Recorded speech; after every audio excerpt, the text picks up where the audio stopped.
बिहार में अब platform ticket और वेटिंग रूम के लिए लोगों को मिलेगी बड़ी राहत। नमस्कार, मैं दिव्या, स्वागत है आपका आज के इस वीडियो में।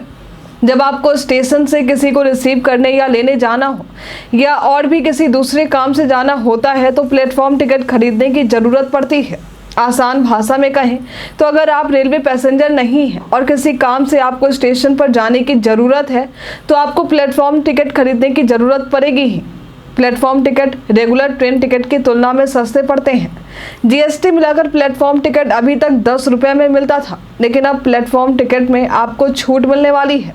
प्लेटफॉर्म टिकट के अलावे dormitory, waiting room, clock room और बैटरी से चलने वाले वाहनों पर भी छूट मिलेगी, क्योंकि इन सभी पर लगने वाले जीएसटी को बिहार सरकार द्वारा हटा दिया गया है। जीएसटी हटाने का फैसला जीएसटी काउंसिल की बैठक में लिया गया। इस बैठक की अध्यक्षता केंद्रीय वित्त मंत्री निर्मला सीतारमण कर रही थी। इस फैसले के बाद से ही इससे संबंधित अधिसूचना बिहार के वाणिज्यिक कर महकमा द्वारा जारी कर दिए गए हैं। इसके अलावा हॉस्टल में रहने वाले बच्चों के लिए भी बड़ी राहत की खबर है। इसके तहत यदि किसी बच्चे का हॉस्टल खर्च 20,000 रुपए या इसके अंदर आ रहा है तो हर महीने की राशि पर आपको जीएसटी में छूट दिए जाएंगे। ये छूट केवल छात्र के लिए ही नहीं, किसी काम से बाहर हॉस्टल में रहने वाले कामकाजी लोगों को भी मिलेंगे। लेकिन इस सेवा का लाभ उठाने के लिए जरूरी है कि हॉस्टल में आप कम से कम 90 दिन तक रहें। चलिए अब प्लेटफॉर्म पर मिलने वाले छूट की हम विस्तार से चर्चा करते हैं। तो आपको सबसे पहले बता दें कि पहले प्लेटफॉर्म टिकट पर करीब 5% तक के जीएसटी लगते थे। प्लेटफॉर्म टिकट के दाम 10 रुपये के हैं, लेकिन अब जब इसमें छूट मिला है तो अब आपको प्लेटफॉर्म टिकट में 1 रुपये की छूट मिलेगी। इन सब में छूट मिलने से माना जा रहा है कि बिहार की जनता को काफ़ी राहत मिलेगी। खासकर मध्यम परिवार से अपना संबंध रखने वाले लोगों के लिए ये सबसे बड़ी राहत की खबर है।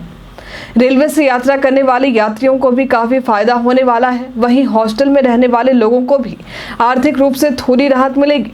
इसके अलावा बैटरी चालित वाहनों से जीएसटी हटाने का फैसला भी काफ़ी बड़ा है। यदि ऐसा होता है तो लोगों का ध्यान बैटरी चालित वाहनों की तरफ जाएगा। इससे प्रदूषण भी कम होगा।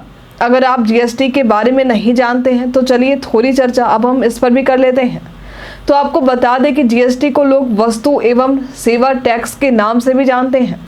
ये हमारे देश में एक अप्रत्यक्ष कर के रूप में लागू है। इसने देश में उत्पाद शुल्क, वैट, सेवा टैक्स आदि के जगह पर लाया गया है। वैट के बारे में आपको बता दें कि वैट एक ऐसा टैक्स होता है जो माल की बिक्री के प्रत्येक चरण में सकल मार्जिन पर लगाया जाता है। जीएसटी को देश के संसद भवन में 29 मार्च साल 2017 में पारित किया गया था और ये देश में 1 जुलाई 2017 से लागू कर दिया गया।